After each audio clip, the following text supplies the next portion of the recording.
Hello YouTube. Today we're going to be talking about how can I buy Pokemon products in 2025 without feeling like it's an investment, without feeling like I have so much money into it that I'm watching to see how much money I'm making or losing, and I'm not even able to enjoy the product. I'm just thinking in dollar signs.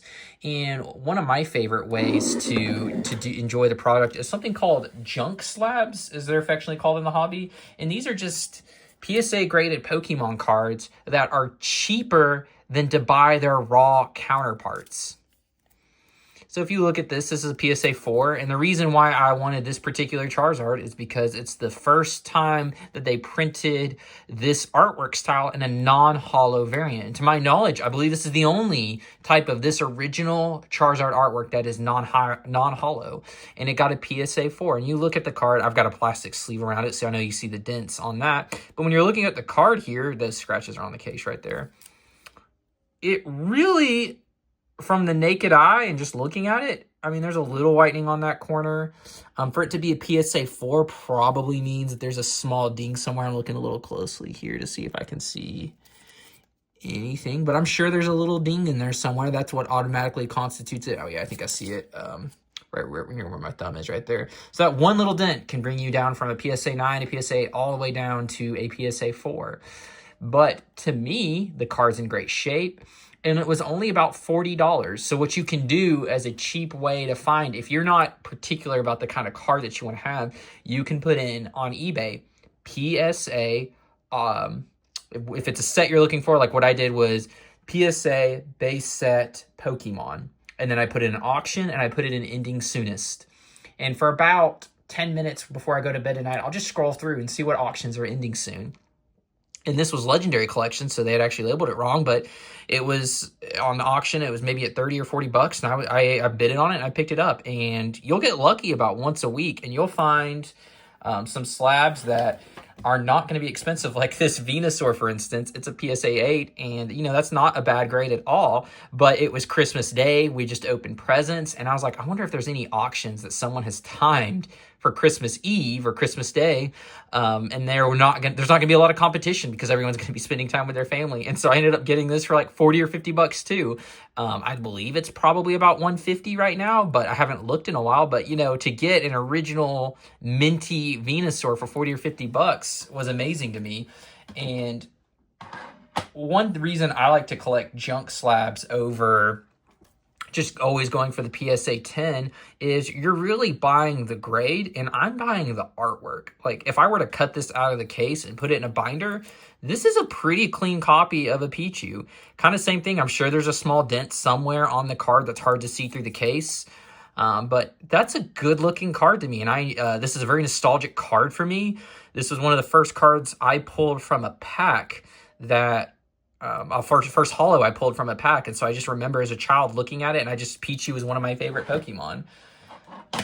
And so I just enjoy picking up some of these lower grades. I think I got this Blastoise for about 40 or 50 bucks. Same thing, auction ending soonest, and you can get some good deals, and so you can enjoy the product. Because modern, and if you're wanting to enjoy some artwork that's not going to break the bank, modern is not where you want to go right now, strange enough. Used to, if things were vintage, old, rarer, in better condition, always meant increased value. And that is going to be true on products like Charizard and the big starters, the big three. Lugia is always going to be one that is going to demand a higher premium just because it's one that people are going to go to. But you can get some of these lesser known, like I've got a first edition base set Kakuna, PSA 6. I think I bought this for $4 on auction within this last year. $4 for a first edition base set authentic Kakuna. Now, it's not the best grade in the world, but I mean, it's an original card, and the grading fee alone is going to be at least $15, probably more than that, unless they got it on when they were running a sale. So to even have it encapsulated, I got a discount even for that process. So any card you can pick up for less than $15, if you haven't started a collection, you're not looking for anything specific, is a bargain. It's a fire sale because you'd have to pay at least that $15 to get it graded. And before we keep moving on, I kind of want to do a little story time. So I put a Fossil sealed unlimited booster box in the background as an attention grabber for the video. And I bought this back in 2018 for $750 from my local card store.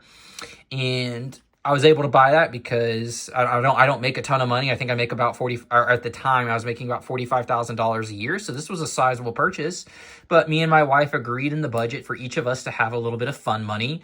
And I pooled together a couple months of fun money and bought this. And I will tell you, my wife did not, it's not that she didn't agree with the purchase. She just didn't understand it. She goes, why are you spending so much money on a booster box? And I told her, well, it reminded me of my childhood. And in full transparency, 99% of the Pokemon products I purchase, it's because I enjoy it. This one, I'll let you know, was actually, I was thinking in an investment term because Wizards of the Coast at the time owned Pokemon all the way from base set until I'm trying to remember the set. I can't remember the set that they finally ended on. It was after Neo. But they transferred back. They lost their licensing to print cards, so they transferred back to Nintendo. And Wizards of the Coast also printed Magic the Gathering. So in 94, Magic the Gathering exploded, and then 99, Pokemon did. So I was thinking, okay, Magic the Gathering is about 5 years older than Pokemon. Pokemon's a more popular intellectual property than Magic the Gathering. So Magic the Gathering in 2018 was exploding in value. I'm talking all the way from Antiquities to Arabian Nights. And it just made sense to me that Pokemon would also follow suit with that same trend of the older boxes exploding in value, because $750 for a almost 20-year box just seemed crazy to me. I was like, that's so cheap.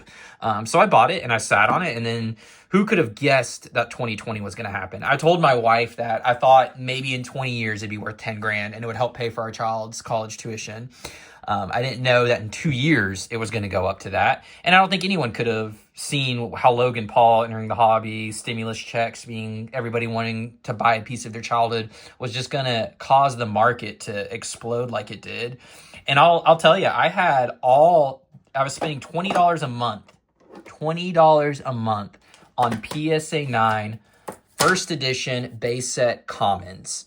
Because to me, those were extremely undervalued. PSA 10s were going for about $60 to $80. But to me, the difference between a 9 and a 10, I can't see it with the naked eye. And if it's something I'm going to look at and I'm going to enjoy, I'm okay not paying 10 times the amount for just 1 point less of a grade, that it's still a mint copy of a card. So I had the entire first edition base set commons. And in 2020, it stopped being a hobby to me. It went from being, how much is this card worth now? How much money have I made? So I ended up cashing out because it wasn't fun anymore. It was financial. And I've got plenty of things in my life that are financial. So I cashed out. And I made a decent amount of money doing that. I mean, cards that I bought for $20 were now selling for $200 overnight. And so then 2023 rolls around and we actually have a correction in the vintage market. Modern, you don't want to buy Modern in today's market. Modern is out. You can buy a card from 1999, PSA graded, cheaper than you can buy a card that's still in print. And it just blows my mind. But in the meantime, I love the Modern artwork. They're beautiful. I have some Modern cards. I'll pick them up from time to time whenever they're affordable and at a price I feel comfortable paying. But right now, the market is just, I'm not sure if it's inflated, but I would definitely say the value is not worth it to me at this time, especially, there's a nice little swirl right there, especially given that, I mean, I picked up this promo off of eBay for probably $25, and it's a nostalgic artwork for me. And to me, that's just worth more money. And I'm not thinking of it monetarily. Like, I picked up this one. This was an auction. Same thing I was talking about earlier. You go to eBay, you put auction, ending soonest. And this one, I specifically wanted this card, so I had to wait. It took me about a month, and I finally found an auction ending at a weird time, like a Wednesday night at a Wednesday morning at 11 a.m. And I realized, a lot of people will be working. They can't bid and be active on it. And so I just set an alarm on my phone. So I took my lunch break at 11 and I picked this up for $20 or $30, which at the time, I think it was going for $60 to $80. So it was a steal of a find, in my opinion. And I don't necessarily want to make money off of Pokemon cards, but I don't want to lose value. And so for me, a $20 input cost on a graded card, it will always retain that graded value. And if not, you can bust it out of its case and sell it as a raw for some of those lower grades. And see, like this card, for instance, yes, it's a PSA 9, but it's not a first edition. I think I got it for $12 on auction. And I just love this card because my dad did something fun growing up where they went to the beach. And I said, Dad, I want something Pokemon related when you come back, but I don't want a card. I want something else. So he actually found a tape measure and cut out this Pikachu card and put this in an insert, and he removed like the brand name the brand name insert they had in this tape measure, and he put the card and it fit perfectly, and he said it was a Pikachu tape measure.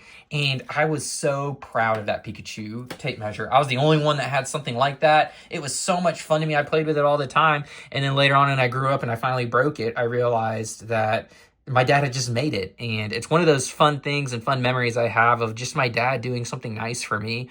It reminds me of my childhood. And this is this is another great edition, first edition base set. Remember I cashed out in 2020, 2021 when the prices went crazy. Well, I rebought this for $20 or $30 because I still, even though I sold out, I still like the cards. So if I can get them at a price where I'm not going to constantly be thinking about if I'm losing money or making money, I will still pick them up. Because at the end of the day, this is a hobby. You're supposed to enjoy it. And if you don't enjoy it, what's the point of doing it? You should find something else. There's enough, we work 8 hours a day, or sometimes, I'm a nurse, so I do work 12-hour shifts, but 3 days a week, I'm kind of the exception to the rule. Factory workers I know are probably doing the same thing that I'm doing. At the end of the day, I work for a living. I don't need to be thinking about something else. This is supposed to be something that I enjoy, that takes my mind off of work for a little bit. And once again, yes, this is a PSA 8, but I picked this up for $20 doing that trick. So in 2025, there are ways that you can get fun cards, nostalgic. Like, look at this. How many of you have ever seen this firework foil? I call it firework foil. I don't know what it's actually called. It's reverse foil. It's the only time Pokemon ever did a foil like this. It's part of the Legendary Collection. It's fun. I don't necessarily like Weedle, but it was such a cool card that was on auction for such little money that I was like, I love this holofoil. While this is not my favorite artwork, I just want to have something, a piece to remind myself of this existing.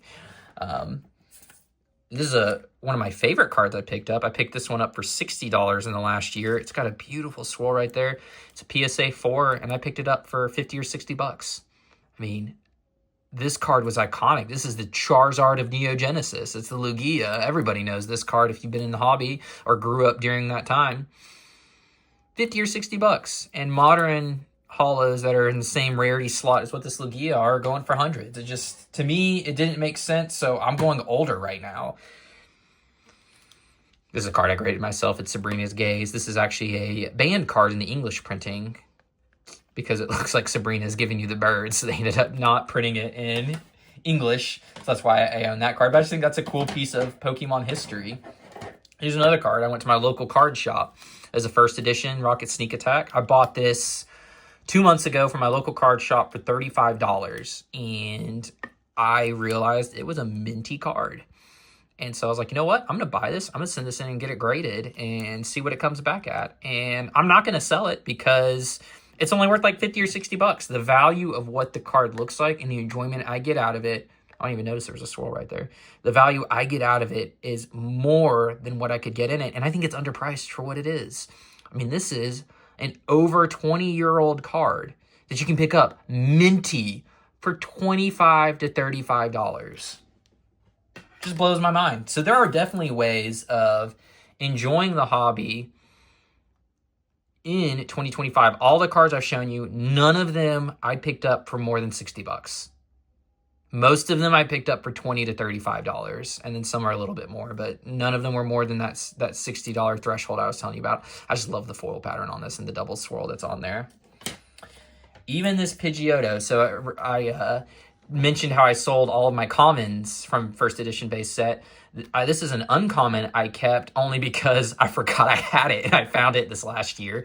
But even back in 2018, I picked it up for 30 or 40 bucks, and I think today it's worth probably about $150 to $200.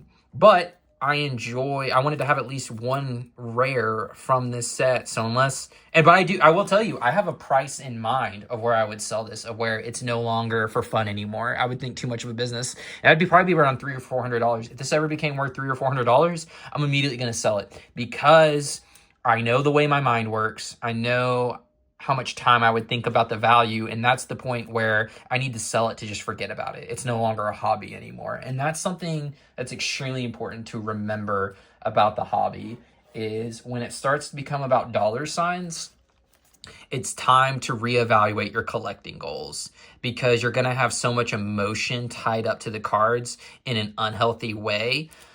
You're almost getting into the endorphin category of gambling, to where it's just not going to be rewarding anymore, and what you intentionally started the hobby for is going to change. But that's kind of my advice in 2025, is you can buy some older style cards, even Wizards of the Coast era. They're not going to go down in price just because of their age, and they're not printing any more of it.